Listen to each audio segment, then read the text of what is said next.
Hello दोस्तों, कैसे हैं आप सभी लोग। आशा करता हूं कि आप सभी लोग स्वस्थ होंगे और आप लोग की बोर्ड एग्जाम की तैयारी अच्छे से चल रही होगी। तो दोस्तों, मैं सोनू आप सभी का आपके अपने YouTube channel unique classes with Sonu channel में स्वागत करता हूं। दोस्तों, आपका हिंदी का पेपर बहुत ही अच्छा गया होगा, क्योंकि हमने पहले से ही बताया थे कि पेपर बहुत ही आसान होने वाला था और जो कुछ भी पढ़ाए थे सेम वही क्वेश्चन एग्जाम में देखने को मिले हैं। हास से रस बताए थे, हास से रस का स्थायी भाव हास होता है, करुण रस का स्थायी भाव सो को सेम वही बहुविकल्पी बना के पूछ लिया गया था। और आज हम बात करेंगे मैथ में कि गणित में अच्छे नंबर कैसे लाएं। तो दोस्तों, आइए बात करते हैं गणित में। पहला पॉइंट है हमारा, गणित में अच्छे नंबर कैसे लाएं। गणित में अच्छे नंबर कैसे लाएं, हर कोई चाहता है कि हमारा क्या हो, अच्छे नंबर हो। दोस्तों, अच्छे नंबर लाने के लिए सबसे पहले आपको क्या करना होगा, वो चीज ध्यान दीजिए। आपने जितना भी पहले से पढ़ रखा है, जितना भी पहले से पढ़ रखा है उसको एक बार रिवीजन कर लीजिए। रिवीजन कर लीजिए। 21 फरवरी को आपका 21 फरवरी को आपका क्या है, गणित का एग्जाम है। तो एग्जाम के एक दिन पूरी मैथ में रिवीजन में लग जाएगा। आपको 1 से 1.5 दिन में आपका पूरा रिवीजन कंप्लीट हो जाएगा। उसके बाद आप क्या करिए, जितना आप पढ़े वो रिवीजन हो गया, उसके बाद केवल आप एग्जाम्पल सॉल्व करिए। एग्जाम्पल, क्योंकि एग्जामिनर जानता है कि लड़के सभी एक्सरसाइज को बहुत अच्छे से प्रैक्टिस किए हुए होते हैं, इसलिए एग्जामिनर सीधा एग्जाम्पल से क्वेश्चन बनाते हैं। तो आप क्या करिए, एग्जाम्पल को 1-2 बार रिवीजन कर लीजिए। एग्जाम्पल से ही क्वेश्चन आने हैं, ज्यादातर केसेस में एग्जाम्पल से क्वेश्चन आते हैं। तो आप अगर एग्जाम्पल को भी प्रैक्टिस कर लेंगे और जितने चैप्टर आपने पहले से पढ़ रखा है केवल उतने ही चैप्टर को अब आपको रिवीजन करने हैं, कोई भी एक्स्ट्रा चैप्टर नहीं पढ़ना है। एक्स्ट्रा चैप्टर पढ़ने के लिए अभी हम बता रहे हैं आपको। तो ये पॉइंट हो गया हमारा। यदि अच्छे कमांड ला करने हैं तो पहले उन्हीं क्वेश्चनों को रिवीजन कीजिए, उतने चैप्टर जितना आपने पहले से पढ़ रखा है, फिर उसी चैप्टर के एग्जाम्पल्स को सॉल्व कर लीजिए। बस एक बार आपको सॉल्व करना है, तैयार हो जाएगा।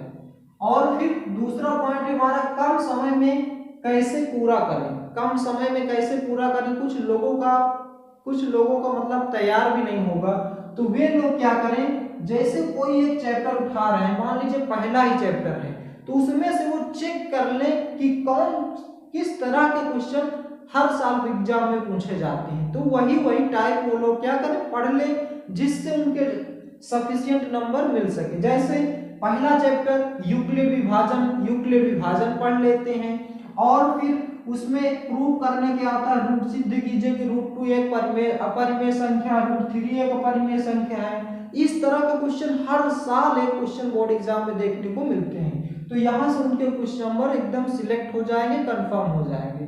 तो इसी तरह से दूसरे चैप्टर का निकाल लें और उसमें से कुछ पॉइंट निकाल के कुछ क्वेश्चन कि जो भी हर साल रिपीट हो रहे हैं, बस वही रूल वही कॉन्सेप्ट पे रिवीजन कर लें।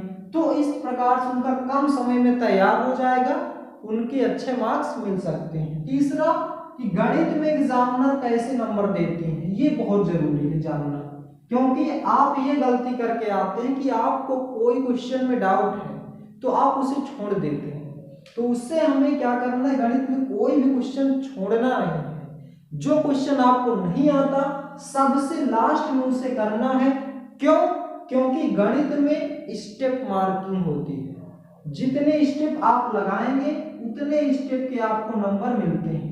मान लीजिए आपने लगाया, आंसर गलत है और एग्जामिनर ऐसे हैं जो केवल आंसर देख देख के चेक कर रहे हैं, तो आपको क्या करेंगे, आंसर काट देंगे, लेकिन स्टेप मार्किंग तो देंगे ही देंगे। तो यहाँ से आपका स्टेप मार्किंग, मान लीजिए 5 नंबर का क्वेश्चन था तो 3 या 4 इस तरह से आपको क्वेश्चन के आंसर नंबर मिल जाएंगे और आप आसानी से अच्छे नंबर पा जाएंगे। तो कोई भी क्वेश्चन आपको छोड़ के नहीं आना है, सबसे लास्ट में स्टेप बाय स्टेप लगाना है, फिर जो लास्ट में आए उसे बढ़िया से ब्रैकेट में क्लोज करके आंसर लिख देना। इस प्रकार से आपको क्वेश्चन सॉल्व करने हैं गणित में। तो गणित में अच्छा नंबर कैसे लाएं, तो दोस्तों जितने चैप्टर आपने पढ़ रखा है केवल उतना ही रिवीजन कीजिए, अब ज्यादा के पीछे मत भागिए, क्योंकि आप नए चैप्टर पढ़ने की कोशिश करेंगे, पुराना नहीं रिवीजन हो पाएगा तो फिर क्वेश्चन आप वहां छोड़ के चले आएंगे और बहुविकल्पी क्वेश्चन बनने की ज्यादा संभावना है। इसलिए बहुत ही बारीकी से पढ़ें, कम से कम 10 क्वेश्चन बहुविकल्पी आने की संभावना रहती है। अब कम समय में कैसे पूरा करें, अब कम समय में ऐसे ही पूरा होगा कि मेन चैप्टर का मेन कॉन्सेप्ट आप रिवीजन कीजिए जो आपको भूल रहा हो सेम। फिर गणित में एग्जाम में कैसे हमने बता दिया कि आपको स्टेप मार्किंग मिलती है, इसलिए एक भी स्टेप छोड़िए नहीं, आप उसकी स्टेप बाय स्टेप लिखते जाइए ताकि आपको अच्छे नंबर मिल सके। तो दोस्तों तैयारी करते रहिए, best of luck to your board examination. Thank you. Unique classes with Sonu channel आपके उज्जवल भविष्य की कामना करता है। जय हिंद, जय Bharat, best of luck to your board examination. Thank you.